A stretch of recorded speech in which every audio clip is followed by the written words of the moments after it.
మీరు కూడా మీడియాలో వర్క్ చేశారు. అవును.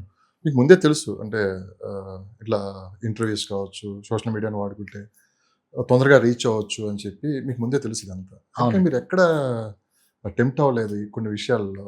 మీ పని మీరు చేసుకుంటూ వెళ్లారు. ఏంటి దాని వెనక సీక్రెట్ ఏమైనా ఉంది అంటారా? అంటే సీక్రెట్ ఎవరైనా ఏం లేదు. ఏంటంటే బిజినెస్ అవ్వాలంటే ముందు మార్కెట్ మనం వెళ్ళాలి.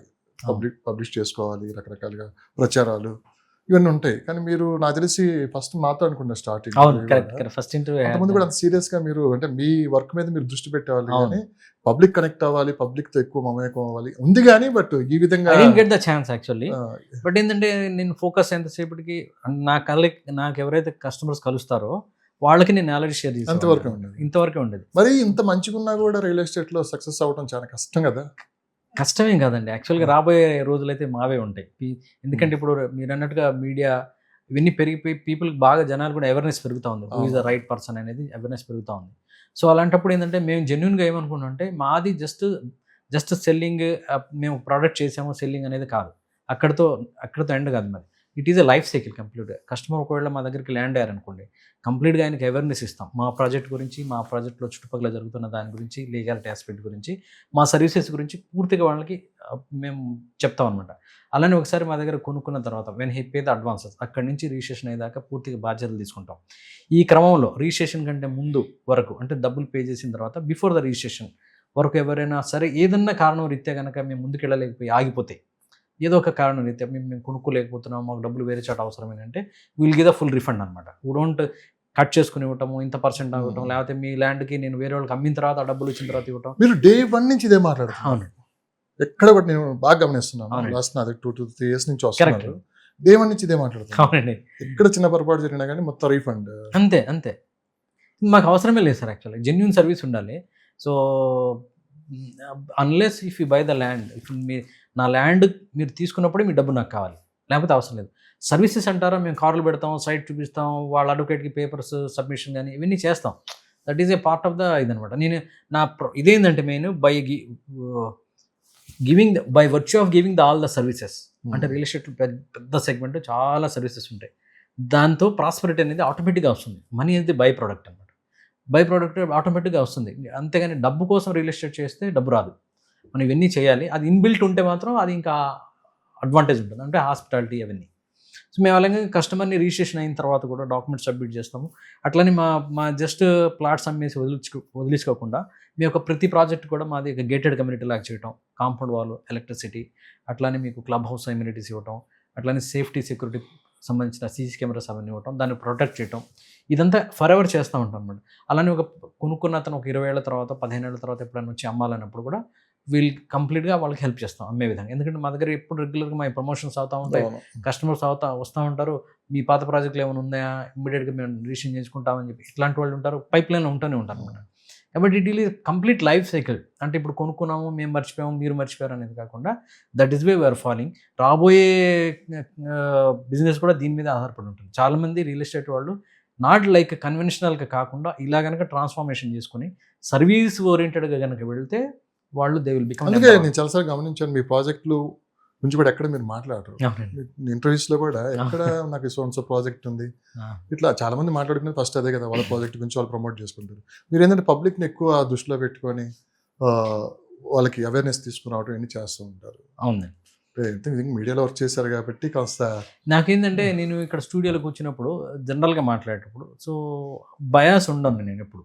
చాలా కాన్షియస్ ఉంటుంది. ఎందుకంటే మీడియా ఈజ్ ఫోర్త్ ఎస్టేట్ అండి యాక్చువల్‌గా. అంటే గవర్నమెంట్ కూడా మీడియాని కన్సిడర్ చేస్తుంది. నాట్ ఓన్లీ ఇది అవును. ఫోర్త్ ఎస్టేట్ అన్నారు. అంటే మీడియా ఇచ్చే సలహాలు కూడా సుప్రీం కోర్ట్ కూడా తీసుకుంటుంది. సో, అలాగే మీడియా మీద అందరూ ఈ రోజు కూడా 90% నమ్ముతారు. 90% దే ఆర్ డిపెండ్. మీడియా ఒకప్పుడు టీవీ ఇంటర్వ్యూస్ ఇలాంటివే ఉండేవి. ఇప్పుడు అన్ని సోషల్ మీడియా, యూట్యూబ్‌లు, తర్వాత ఇన్‌స్టా అన్నీ వచ్చినాయి.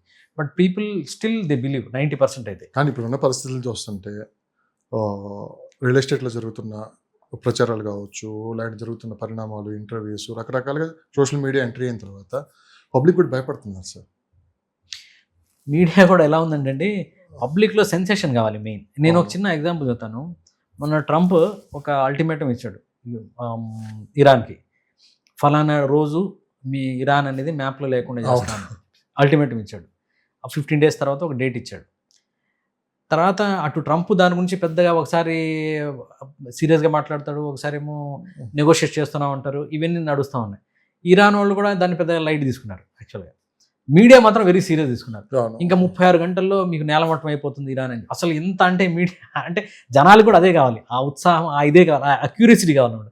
ఇంకా 36 గంటల్లో నేలమట్టం అయిపోతుంది, మ్యాప్ లేకుండా పోతుంది, ఇంక 24 గంటలే టైం ఉంది, ఇంకా 3 గంటలే టైం ఉంది, 2 గంటలే టైం ఉందని దిస్ ఈజ్ అనమాట. అంటే జనాలు దాన్ని ఎంజాయ్ చేసి అంటే దట్ నెగిటివిటీ ఏదైతే ఉంటుందో మీడియా ఎందుకంటే టు గ్రాబ్ ద అటెన్షన్ అనమాట. ఎప్పుడైతే నెగిటివ్ మాట్లాడతామో అటెన్షన్ని గ్రాబ్ చేస్తుంది అనమాట. సో ఆ గ్రాబింగ్ ద అటెన్షన్ కోసం మీడియా ఇలా మాట్లాడతారు యాక్చువల్లీ. కానీ ఇంటలెక్చువల్స్ ఎవరైతే ఉన్నారో వాళ్ళు చాలా ప్రాక్టికల్గా వెళ్తారు, ప్రాక్టికల్గా ఆలోచించి ప్రాక్టికల్గా వెళ్ళి ప్రాక్టికల్గా నిర్ణయాలు తీసుకుంటారు. నేను చెప్పేది అదే, ఆ మీడియా యొక్క నాయిస్ 90% ఉంటుంది. ప్రాక్టికల్గా కనుక ఆలోచిస్తే మనకి రైట్ ఛానల్స్ అనేది మన ముందు ఉంటాయి. దాని ప్రకారం మనం చక్కగా ఇన్వెస్ట్ చేసుకోవచ్చు, సెక్యూర్ చేసుకోవచ్చు.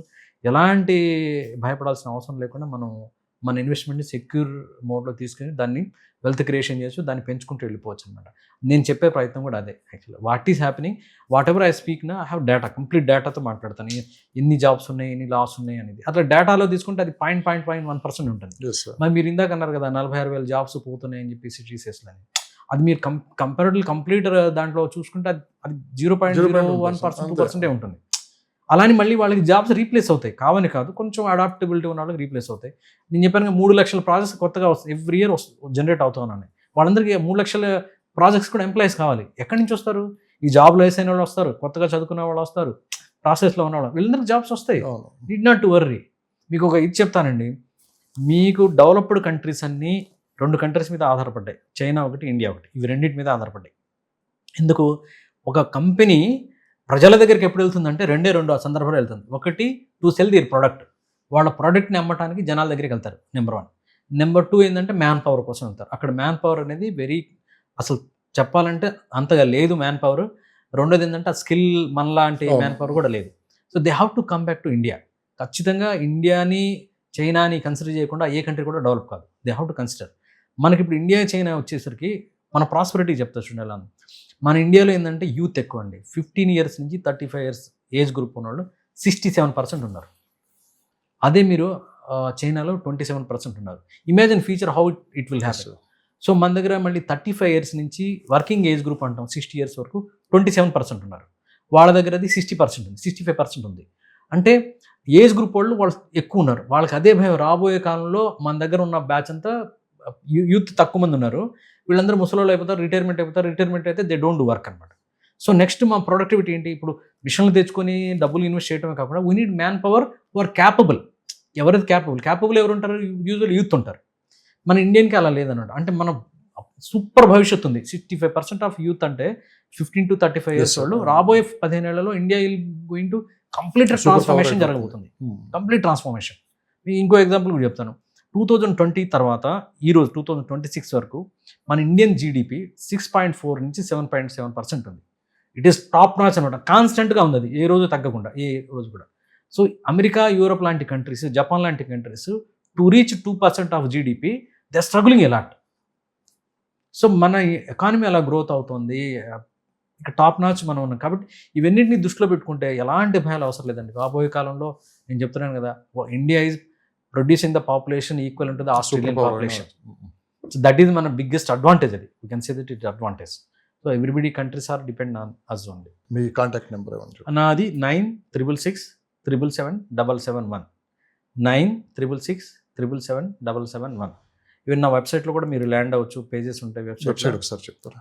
www.silversandsinfra.com. www.silversandsinfra.com. థ్యాంక్ యూ, ధన్యవాదాలు.